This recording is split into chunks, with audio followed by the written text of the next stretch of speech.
Okay, here we have a Kenmore gas dryer. It's actually a Whirlpool model. The complaint is no heat. We turned it on, we were not getting any heat. We did check the airflow outside. The airflow is good.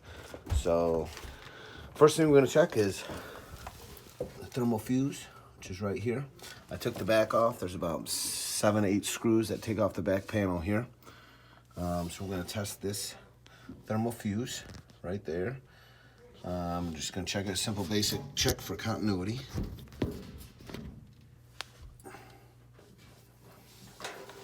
Alright, and we're checking this.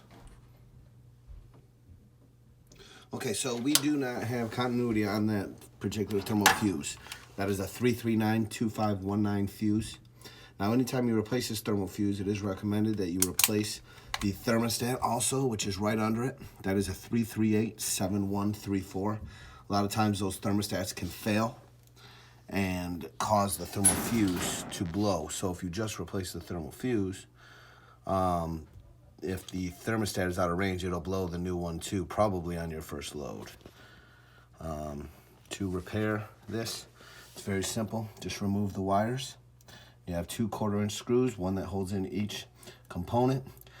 Simply take off the wires, take out the old parts, install the new, and you should be good to go.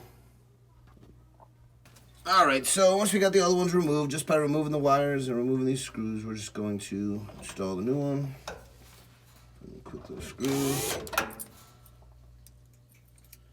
Put it in the thermostat, the 3387134. Alright, this particular one, you got a small red terminal and a blue terminal, small one also, and you got a large red,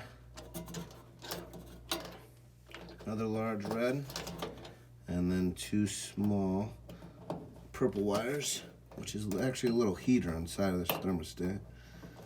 All right, after that, the repair is complete. We're just going to install the back panel back on, throw the screws in, we'll give it a test, and should be good to go.